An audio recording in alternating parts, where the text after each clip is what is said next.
샬롬. 하나님의 크신 은혜가, 하나님의 크신 평안이 우리 성도님의 삶 가운데 가득하기를 간절히 소망합니다. 우리 오늘 함께 나눌 말씀은 예레미야 20장 7절에서 18절까지 말씀입니다. 오늘 본문 말씀은 예레미야의 겟세마네라고 불리는 부분입니다. 예수님의 고난의 기도처럼 예레미야도 이 견딜 수 없는 고통 가운데 있었기 때문입니다. 자, 오늘 그 애타는 심정을 함께 나누어 보기 원합니다. 예레미야는 지금까지와는 다른 태도로 하나님께 고백하고 있습니다. 자, 우리 7절 말씀인데요. 이 말씀을 쉬운 성경으로 한번 보도록 하겠습니다. 여호와여, 주께서 저를 속이셨고 저는 속았습니다. 주께서 저보다 강하심으로 저를 이기셨습니다. 저는 하루 종일 놀이개가 되었습니다. 만나는 사람마다 저를 비웃습니다. 라고 고백하고 있어요.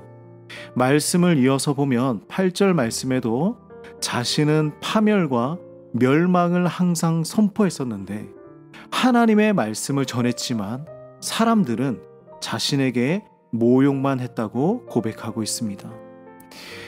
하나님께서 명령하신 대로 했는데 세상의 반응은 그렇지 않았다라는 것이죠. 얼마나 힘들었으면 하나님께 속았다고 고백하고 있을까요? 우리도 이런 경험들이 많이 있습니다. 하나님의 말씀대로 살기 위해 최선을 다하지만 모욕과 치욕스러운 일들이 되돌아올 때도 있습니다. 예레미야는 하나님의 말씀을 있는 그대로 전했지만 성전에서 바수울에게 잡히고 매맞고 감옥살이도 해야 했습니다. 하나님을 생각할 때 그의 마음에는 서운함이 있었던 것입니다. 피난처가 되시고 보호자가 되신다는 그 하나님의 약속은 어디 갔는지 화가 났던 것이죠. 그래서 그는 이런 말로도 고백해 봅니다. 9절인데요. 여호와를 잊어버리겠다. 여호와의 이름을 다시는 부르지 않겠다. 하나님의 말씀을 전하지 않겠다. 이렇게 생각도 해보았습니다. 14절에도 내 생일이 저주를 받았으면 좋았겠다. 내가 태어나지 않았으면 얼마나 좋았겠냐 라고 고백하고 있는 것이죠. 하지만 예레미야에게는 이것보다 더 고통스러운 것이 있었다고 고백합니다. 자, 9절 말씀을 다시 보겠습니다. 하나님의 말씀을 전하지 않으면 나의 마음이 불붙는 것 같아서 골수에 사무치니 답답하여 견딜 수 없다고 고백하고 있습니다. 그는 하나님에게 항복할 수밖에 없었습니다. 하나님은 언제나 그를 보호하고 있었기 때문이죠. 단지 예레미야가 하나님을 보지 못했던 것뿐이었습니다.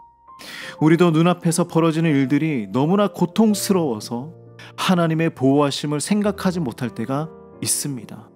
하나님께서 나를 인도해 주시지 않는다고 생각할 때가 있죠. 하지만 하나님은 언제나 우리를 보호하고 계십니다. 하나님은 언제나 역전의 순간을 준비해 놓고 계십니다. 모든 경기는 끝까지 가보아야 누가 승리하는지 알 수 있는 것이죠. 예레미야의 탄식에 하나님은 침묵하셨습니다. 예레미야를 정죄하지 않으셨습니다. 묵묵히 바라보고 계십니다. 하나님은 그렇게 예레미야를 끌어안아 주신 것이죠. 그리고 예레미야는 불타는 마음으로 말씀을 붙들고 전하며 살아갑니다. 고난이 있고 시련이 있어도 포기할 수 없는 것이 있어요.